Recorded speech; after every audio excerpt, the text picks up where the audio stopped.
अच्छा भाई, पहला क्वेश्चन हमारे सामने ये आता है भाई, यूजर इंटरफेस क्या होता है? यूजर इंटरफेस बेसिकली हम एक मीडियम, एक जरिए को कहते हैं कि जिसके जरिए यूजर आपके किसी भी एप्लीकेशन, किसी भी सॉफ्टवेयर, किसी भी मशीन को यूज करता है। जैसे यहाँ पर आप लोग एटीएम मशीन देख सकते हो, तो इस एटीएम मशीन के ऊपर बहुत सारे कंट्रोल्स होते हैं, सही है। अब फॉर एग्जांपल इस पे एंटर का बटन होता है, इसके ऊपर फॉर एग्जांपल बहुत सारे डिजिट्स होते हैं, इस पे एक पूरी की पूरी स्क्रीन होती है। एग्जांपल ले लो कि अगर यहाँ से मैं एंटर का बटन हटा दूँ, अब यूजर के लिए कंफ्यूजन क्रिएट होगी। बिल्कुल। अच्छा, इसको समझने से पहले एक और बात करते हैं।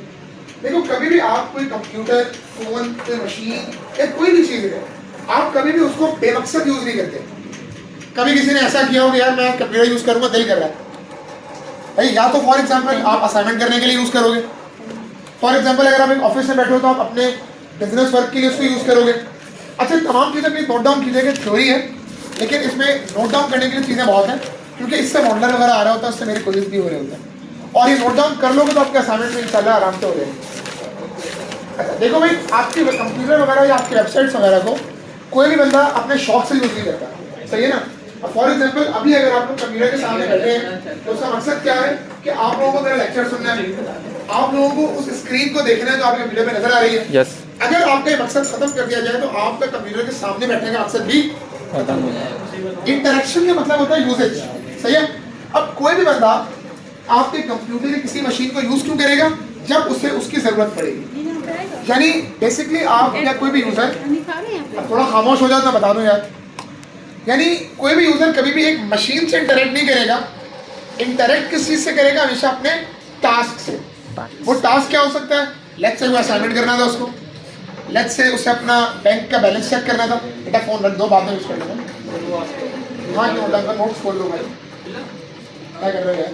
अच्छा भाई, तो इस तरीके से बेसिकली आप चीजों को इंटरेक्ट करते हैं। यानी आपका इंटरेक्शन डायरेक्टली कंप्यूटर से नहीं हो रहा, बल्कि आप इंटरेक्ट किससे कर रहे हैं? टास्क से, अपने काम से, जो बेसिकली आप करवाना चाहते हैं। अब आपको उससे इंटरेक्ट करने के लिए कोई ना कोई मीडियम दरकार है, कोई ना कोई जरिए की जरूरत है जिसके थ्रू आप इंटरेक्ट कर सकें। जैसे फॉर एग्जांपल अगर आपको अपने बैंक से पैसे निकालने हैं, थोड़ी देर के लिए सोचो कि अगर मैं दुनिया से एटीएम नाम की चीज खत्म कर दूं, तो बताओ क्या अब ये चीज डायरेक्टली आसान है? सही है। तो आपका टास्क क्या है? पैसा निकालना, सही है।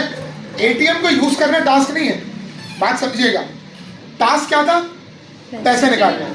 एटीएम को यूज करना टास्क नहीं है। आप एटीएम को क्यों यूज कर रहे हो? एक जराए के तौर पे, एक मीडियम के तौर पे, कि अगर मैं एटीएम यूज करूंगा तभी तो पैसे निकलेंगे भाई। बिल्कुल।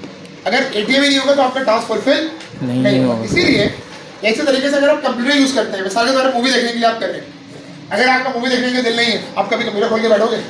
नहीं खोलोगे। तो आपकी डायरेक्ट इंटरेक्शन किसके थ्रू होती है भाई? टास्क से। यहाँ तक बात क्लियर हो गई? बिल्कुल। अब यूआई के अंदर क्या क्या चीज हो सकती है? दो चीजें, सॉफ्टवेयर और हार्डवेयर। अब हार्डवेयर में क्या आता है? आपके सामने एक मॉनिटर पड़ा हुआ है, नीचे एक सीपीयू है, उस सीपीयू के अंदर कुछ रैम होगी, रोम होगी। अब जब ये दोनों चीजें प्रॉपर तौर पे एडजस्ट करेंगे तो इसके अंदर कोई ना कोई सॉफ्टवेयर भी चल रहा होगा। मिसाल ले लें, अभी अगर आप लोग ये चीज देख रहे हैं तो आप शायद वीएनसी चला रहे हैं। आप अगर कोडिंग करते आप वीएनसी चला रहे होते। अब वीएनसी चलेगा कहाँ? एक हार्डवेयर पे चलेगा ना। उसका आउटपुट आपको नजर कहाँ पर आएगा? एक हार्डवेयर पे आएगा, मॉनिटर के ऊपर नजर आएगा। उसके अंदर पहली चीज क्या है? आपके पास हार्डवेयर होगा, और सेकंड चीज आपके पास क्या मौजूद होगा? उसका सॉफ्टवेयर। अब यूआई के अंदर क्या हो सकता है? टेक्सचुअल स्टफ, टेक्स्ट लिखा हुआ हो सकता है, ग्राफिक्स, इमेजेस, डिजाइन। अब ये डिजाइन और इमेजेस क्यों होते हैं? यूजर को अट्रैक्ट करने के लिए, ठीक है। अब अट्रैक्शन की एग्जांपल देता हूँ। आप लोगों ने बहुत सारी बुक्स देखी होंगी, उसमें भरा होता है टेक्स्ट। बिल्कुल। आपके माइंड में पहली चीज क्या आती है जब आप उसको देखते हो? तस्वीरें। एक बुक आपने खोली, उसके अंदर 200 पेज की बुक है और टेक्स्ट ही टेक्स्ट भरा हुआ है। अच्छा, टेक्स्ट ही। पहली बात आपके माइंड में क्या है कि मैं बताता हूँ, बोर हो रहे हैं यार ये इतना कौन पढ़ेगा भाई, कौन पढ़ेगा, ये तो बहुत मुश्किल है। बिल्कुल। आप 1-2 पेज पढ़ोगे, आप बोर हो जाओगे। बिल्कुल सही है। लेकिन सोचो कि अगर मैं उस क्या कहते हैं बुक के अंदर कुछ पिक्चर्स ऐड कर दूं हर पेज पे, अब आप टेक्स्ट बाद में देखोगे, पहला ध्यान आपका तस्वीर की तरफ जाएगा। बिल्कुल। ये आपकी बेसिकली ह्यूमन माइंड की वर्किंग है। इससे वही तो बात कर रहा हूँ कि आपका पहला माइंड वहां जाएगा। आप पहले पिक्चर से अंदाजा करने की कोशिश करोगे यार यहाँ हो क्या है, फिर आप उस टेक्स्ट के ऊपर जाओगे। सही है, ताकि मुझे कहानी बताओ, पूरा पढ़ना ना पड़े। यार ठीक है, स्किप कर ही पढ़ लूंगा। क्लियर हो रहा है? इसीलिए आप देखो जो वेबसाइट बनती है उसमें पिक्चर्स का बेतहाशा इस्तेमाल होता है। इसलिए होता है ताकि आपको टेक्स्ट कम से कम पढ़ना पड़े और पिक्चर से आपको अंदाजा हो जाएगा ये हो क्या रहा है। ठीक जैसे है बूटस्ट्रैप में डेंजर की क्लास थी red colour, red red colour जहाँ भी आएगा आपको अंदाजा हो जाएगा यार कुछ मसला होने वाला, गड़बड़ होने वाली, एरर आ गया। अब वो एरर कुछ भी हो सकता है, लेकिन आपको वहाँ अंदाजा क्या हो गया भाई ये एरर है, ये एरर है। हम लोग टेक्स्ट पढ़ा ही नहीं। कह रहे हैं यहाँ तक बात, अच्छा ग्राफिक्स हो गया। ऑडिटरी इन्फॉर्मेशन, ऑडिटरी इन्फॉर्मेशन आपकी आ जाती है सेंसस। अब आजकल जब फोन से अगर बात करूँ, आप बटन दबा के फोन यूज कर सकते हैं, आप टच से भी कर सकते हैं, आप बोल कर भी कर सकते हैं, आप इवन जेस्चर्स से भी चला सकते हैं। जेस्चर्स क्या होते हैं कि बहुत से लोगों ने सेट किए हुए होते हैं, यस फोन आपका सामने रखा है, आपने यूं हाथ घुमाया फोन अनलॉक हो गया, आपने फॉर एग्जांपल बुक्का यूं बना लिया, पिक्चर खिंच जाती है। तो ये चीज बेसिकली आपकी कहलाती है जेस्चर कंट्रोल। क्या कहलाती है भाई? जेस्चर। उसको यहाँ पर हम क्या कहते हैं? Auditory information. उसके बाद देखिए लास्ट आर्टिकल में लिखा है कंट्रोल सीक्वेंसेस। सीक्वेंस का मतलब क्या होता है? Step by step process. पहले ये करना है, फिर ये करना है। एग्जांपल लेता हूँ एटीएम, क्योंकि सामने बना हुआ है, ठीक है सही भाई। एटीएम के ऊपर सारे काम स्टेप बाय स्टेप होते हैं ना। Yes. पहला स्टेप क्या है? कार्ड डालो, सेकंड स्टेप पिन कोड डालोगे, yes third step account type select करते हो, फोर्थ पैसे कितने निकालने, फिफ्थ में क्या होता है? पहले कार्ड बाहर आता है फिर पैसे बाहर आते हैं। यस कभी किसी ने ऐसा किया कार्ड बाद में डालेंगे पैसे पहले सेलेक्ट कर लो, नहीं किया कभी ऐसा? तो हर चीज वही के नहीं। स्टेप्स कंट्रोल वाइज डिफाइंड है। पहले क्या करना है, बाद में क्या करना है, उसके बाद क्या होगा, आपको उसी सीक्वेंस से तमाम स्टेप्स को फॉलो करना होता है। अब यहाँ पर अगर 14 से 15 लोग बैठे हैं और ये लोग एटीएम यूज करने जाएंगे, तो क्या सबके लिए स्टेप सेम होंगे, डिफरेंट हो जाएंगे? ठीक है, तो हर किस्म का यूआई हर यूजर के लिए सेम होगा। लेकिन इसके साथ साथ एक और बात भी याद रखिएगा, हर इंटरफेस के बारे में, हर वेबसाइट के बारे में, अच्छा यूआई की हम जो बात करें सिर्फ वेबसाइट से ही है, आपके जनरल प्रोडक्ट्स भी आ जाते हैं। मिसाल के तौर पे एक वॉशिंग मशीन है, अब उसको देखकर हर बंदे का जो परसेप्शन है, हर बंदे का जो ओपिनियन होगा वो अलग होगा। एक बंदा फॉर एग्जांपल कहेगा बहुत जबरदस्त है, बड़ी जबरदस्त मेंशन कर दी। एक बंदा कहेगा यार इतने सारे बटन दे दिए समझ नहीं आते, ठीक है यार ये ढक्कन तो एक ही दिया है, दो नहीं दिया, एक और देना चाहिए था। तो हर बंदे का हर प्रोडक्ट के बारे में अपना अपना ओपिनियन होता है, अपना अपना परसेप्शन होता है। सही है। अच्छा भाई, अब यूजर इंटरफेस डिजाइन करते हुए हमें 3 चीजों के बारे में जो है वो इन्फॉर्मेशन होनी चाहिए और इनका अपना ख्याल रखना है। पहला बॉक्स क्या कह रहा है? Information architecture. कौन सी इंफॉर्मेशन को कहाँ रखना है और क्या वो इंफॉर्मेशन प्रॉपर्ली लेबल्ड भी है या नहीं। भाई मिसाल ले लें, आप एक लिफ्ट के अंदर चले गए, उस लिफ्ट के अंदर आप देखते हैं हर फ्लोर के बटन पे लेबल बना हुआ होता है। अगर सोचो मैं वो लेबल हटा दूं, जैसे 1 2 3 4 लिखा होता है लिफ्ट में, यस सोचो मैं नंबर हटा दूं, अब क्या आपको समझ में आएगा कौन सा बटन किस काम का है? नो। तो लेबलिंग का कंटेंट बड़ा इंपॉर्टेंट है। अच्छा, उसके अलावा अगर आप देखो सारी की सारी काउंटिंग ऑर्गेनाइज होती है। कभी ऐसा देखा हो किसी ने कि 1 ऊपर आ रहा है, 1 के बाद 8 आ गया, 8 के बाद 3 आ रहा है, कभी ऐसा होता है? नहीं। सही है। तो तमाम चीजें स्ट्रक्चर्ड भी होनी चाहिए और प्रॉपर्ली लेबल्ड होनी चाहिए, जिससे ये पता लगे यार कि अगर ये बटन है और इस बटन को मैं दबा दूं तो उससे होगा क्या, इससे क्या एक्शन परफॉर्म होगा। सेकंड चीज क्या है भाई? इंटरेक्शन डिजाइन, पेजेस के लिंक्स। सही है। अगर फॉर एग्जांपल मैं बटन दबाता हूं तो क्या मुझे कोई और पेज मिलेगा, क्या मुझे कोई और स्टेप पे जाना पड़ेगा, नहीं जाना पड़ेगा। अब वो स्टेप प्रॉपर्ली डिफाइंड हो। जैसे फॉर एग्जांपल आप क्लिक करते हैं तो एटीएम में लिखा हुआ है please wait, loading, transaction is being processed. ये चीजें आप लोगों ने पढ़ी होंगी। सोचो अगर ये चीजें ना आए तो यूजर परेशान हो जाएगा, यार पता नहीं कार्ड तो डाल दिया, पैसे फंस गए मेरे, बाहर ही निकल रहे। सही है। तो ये चीज विजुअल डिजाइन के अंदर क्या होता है? Aesthetics of the design. Aesthetics का मतलब क्या है? आपकी कलर स्कीम प्रॉपर होनी चाहिए, आपका जो पूरी वेबसाइट का लेआउट है वो प्रॉपर होना चाहिए। ये ना हो कि यूजर उसी में फंस जाए, वेबसाइट समझ में हो क्या रहा है। आपने यूजर को एक सिंपल और अच्छी वेबसाइट दी, ठीक है। यानी वेबसाइट बनाने का मकसद हरगिज़ ये नहीं है कि आपने डेव स्पेन सब पढ़ लिया, चलो वे सब टूल्स यूज करते हैं। उसको इतनी महारत के साथ और क्रिएटिविटी के साथ आपने यूज करना है कि वेबसाइट सिंपल भी हो, यूजर को अच्छी भी लगे और यूजर आसानी के साथ उसको यूज भी करें। क्लियर है यहाँ तक बात? ठीक है sir. The overall goal of user interface design is to make the user experience. Experience का मतलब क्या होता है भाई? तजुर्बा। तजुर्बा गेन किससे होगा? यूजर्स के साथ।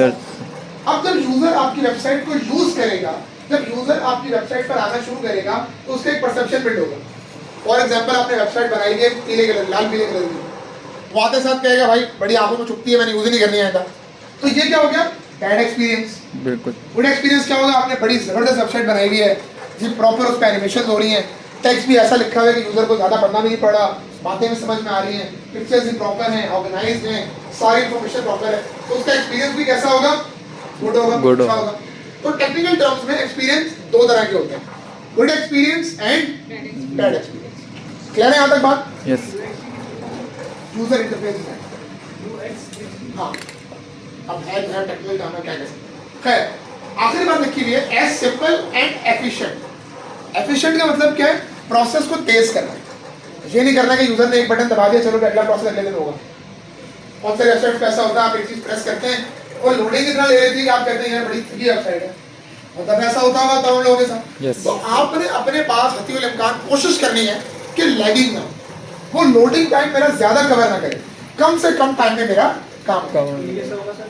अब वेबसाइट पे ऐसी चीजें इस्तेमाल करो, ऐसे प्लगइन्स को यूज करो, ऑप्टिमाइजेशन ऐसी करो, कोड कम से कम करो, लंबे चौड़े कोडिंग से या वो क्या कहते हैं अपने आप को दूर रखो। हाई ग्राफिक्स इमेजेस से भी। अब हाई ग्राफिक्स इमेजेस, अब ऐसी इमेजेस यूज करनी है जो पिक्सेलेट भी ना हो, खराब भी ना हो, प्रॉपर भी हो।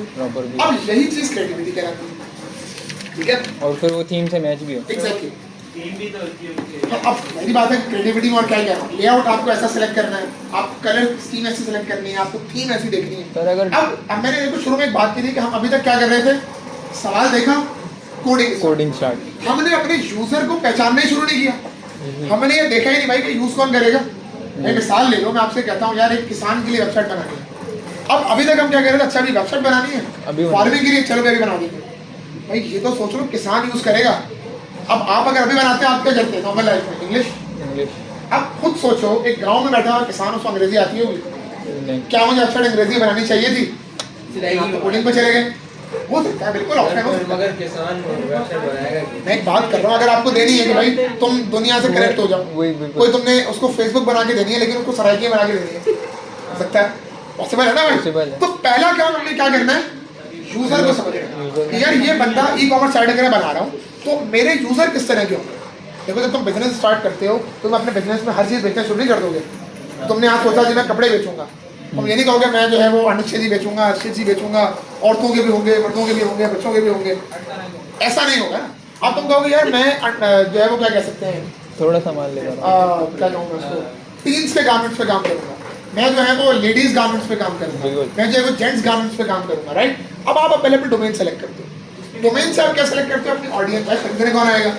फॉर एग्जांपल ले लो, तुमने एक वेबसाइट बनानी है जिसका यूजर होगा समझ लो कोई 8-10 साल का बच्चा। अब तुम उसको ब्लैक कलर की वेबसाइट बना के दे दो, डार्क, बड़ी जबरदस्त किस्म की, और वो बड़ों के लिए तो अच्छी लगेगी। बच्चे को क्या चाहिए? अट्रैक्टिव हो, एनिमेशन हो रही है उसके अंदर, खिलते हुए कलर दो, कार्टून चल रहे हो सकता है, सही है, कलर स्कीम ऐसी हो। अब सोचो 60 साल के बुड्ढे को येलो कलर के बना के दे दो, क्या होगा? वो बोर हो जाएगा, ये क्या उसको समझ नहीं आएगा, ठीक है? तो ये तमाम चीजें पहले अपने यूजर को जानना है। हमारा जो मेन फोकस होगा इस कोर्स में इंशाल्लाह वो कौन होगा भाई? यूजर। अब इंटरफेस डिजाइन के ऊपर हमारे पास ये 4 मेन कंपोनेंट्स हैं। पहला क्या है? Input control. भाई यूजर से इनपुट कैसे लिया जाएगा? क्या आप उससे कोई बटन पे क्लिक करवा रहे हो? क्या उससे हमें कोई टेक्सचुअल इनपुट चाहिए? किस तरह का चाहिए? दूसरी चीज क्या है? Navigational component. एक पेज से दूसरे पेज पे या एक जगह से दूसरी जगह जाने के लिए क्या कंट्रोल होगा, कैसे जाएगा वो आगे? थर्ड चीज क्या है इसके अंदर? Informational components. भाई टेक्स्ट कहाँ कहाँ और कैसे दिखाया जाएगा? पैराग्राफ में कौन सा टेक्स्ट होगा, हेडिंग में कौन सा टेक्स्ट होगा, डिव में क्या होगा और क्या नहीं होगा, इमेजेस कहाँ कहाँ पे कौन सी रखनी है, और आखिरी चीज क्या है इसके अंदर? कंटेनर्स, यानी डिव्स। कहाँ कहाँ पे डिव बनाना है, कहाँ नहीं बनाना। जैसे जैद साहब ने गलती ये की थी, फूटर को कंटेनर में डाल दिया था अपने असाइनमेंट में। सर वो बस गलती से हो गया। एक्सेप्शन क्या है? यूजर का फूटर पूरे पे होगा। अच्छा थोड़ी सी एग्जांपल देता हूँ।